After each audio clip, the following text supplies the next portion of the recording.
He was born with legs that looked like they belonged to two different people, one bent outward, the other inward, one shorter than the other. Doctors said he would never walk properly, let alone play football.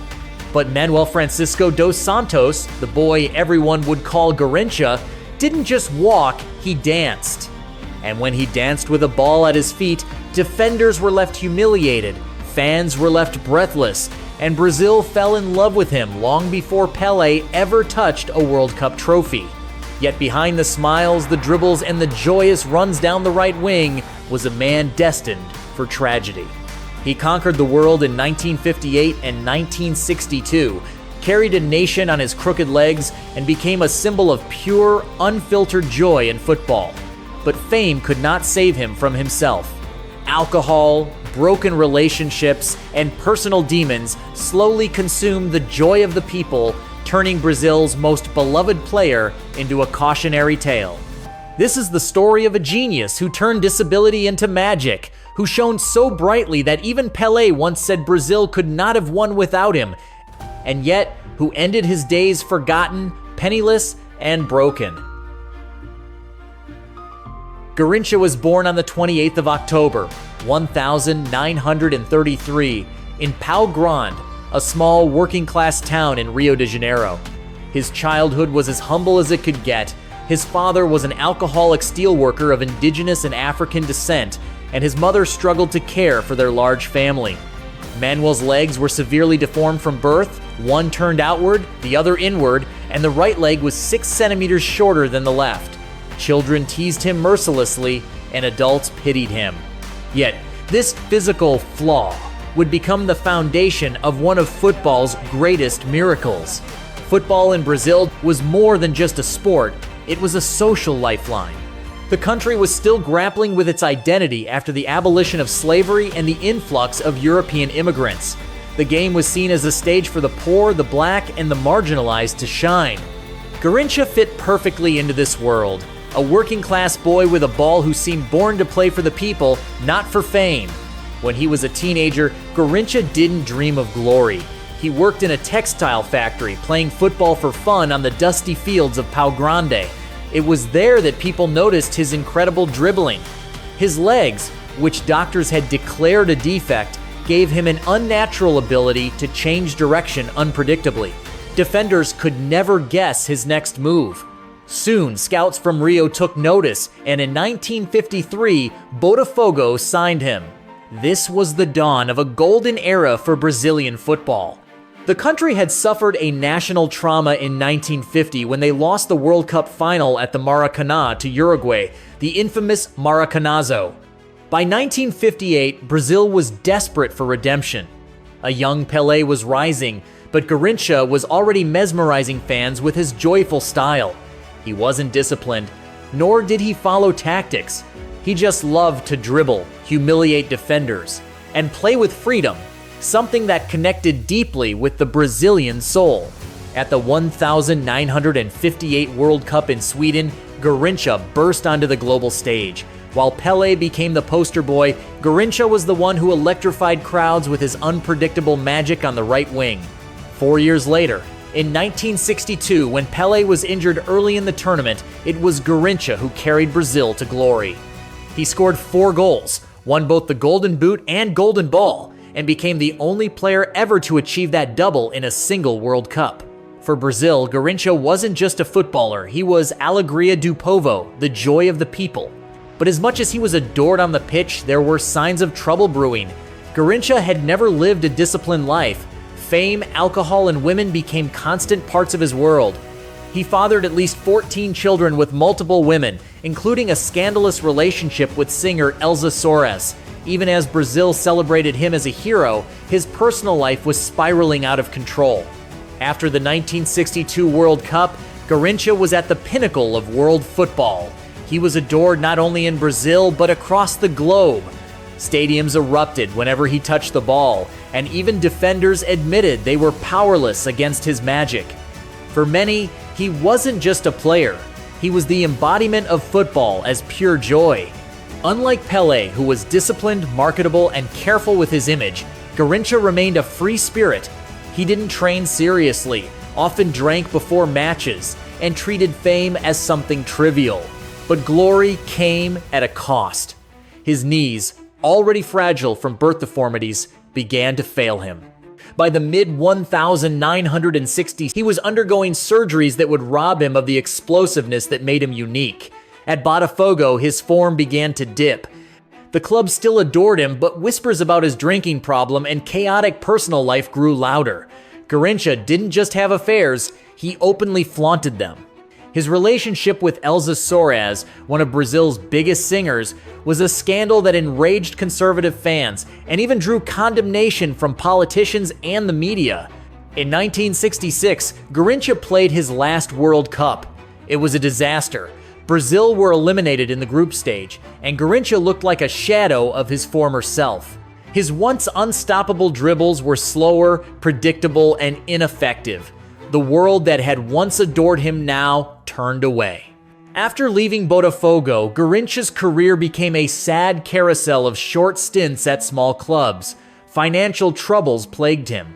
Despite being one of the most beloved athletes in Brazil's history, he earned little due to poor financial management and exploitation by agents. Alcohol became his constant companion, numbing the pain of lost glory and declining health. By the early 1970s, Garrincha was broke, estranged from his family, and constantly in the headlines for all the wrong reasons: drunken car crashes, domestic disputes, and child support battles. The media that once celebrated him now treated him as a tragic spectacle. The final straw came in 1983 when his liver gave out after years of alcoholism. He died at just 49, in poverty and obscurity, leaving behind a legacy as brilliant as it was heartbreaking. Behind Garrincha's dazzling smile and playful dribbles lay a man tormented by pain and loneliness. His crooked legs, once celebrated as a divine gift, became a source of endless agony as he aged. The surgeries meant to prolong his career had left him barely able to walk without discomfort. But what truly destroyed him wasn't just physical pain, it was the emptiness that followed when the cheering stopped. He never understood fame. Garrincha wasn't ambitious. He never saw football as a way to become rich or powerful. For him, it was just fun. But the world built him up into a national hero, then cast him aside when he could no longer perform. Unlike Pelé, who managed his image and finances, Garrincha lived day to day, surrounded by people who exploited his generosity. He earned vast sums for Botafogo and Brazil, yet by the end of his life, he had almost nothing to show for it. The tabloids feasted on his misfortunes. His scandalous affair with Elza Soares, which began while he was still married, made him a target of public outrage. Later, stories of his drunken brawls, car crashes, and neglected children dominated the headlines. In one particularly dark moment, he accidentally killed his mother-in-law in a drunk driving incident, an event that haunted him for the rest of his life. Friends described him as a man incapable of resisting temptation. Women adored him, and he fathered at least 14 children, many of whom he could not support. Alcohol became his escape, drowning out the guilt and the hollow feeling of a fallen idol. Perhaps the cruelest truth was how forgotten he became. By the time of his death in 1983, Garrincha was a national tragedy. Brazil's joy of the people, dying alone in a hospital, surrounded only by a few friends. The same crowds that once idolized him now saw him as a relic of the past. His funeral drew thousands, but the tears came too late. Garrincha's story revealed a brutal reality. Talent and joy are not enough to survive in a world that worships you only when you win. For all his magic, Garrincha never learned how to live outside the pitch, and no one around him cared enough to save him. Garrincha's life forces us to confront an uncomfortable truth about football and fame. We love our heroes when they shine, but we rarely stand by them when they fall. Garrincha was more than just a player. He was the purest expression of football's beauty, a man who played not for money or glory, but for joy. And yet, when his legs gave out, when his goals and dribbles were gone, so was the world's affection. Was he a wasted genius, or a victim of a system that never cared for his well-being? Brazil adored him, but no one prepared him for life after football. Clubs, federations, agents, they all profited from his magic, but abandoned him when he could no longer deliver. The lack of financial planning, the absence of support, and a culture that enabled his vices rather than helping him overcome them all contributed to his downfall. We might ask ourselves, what would have happened if Garrincha had been born in a different era, one where players were protected, where fame didn't destroy so easily?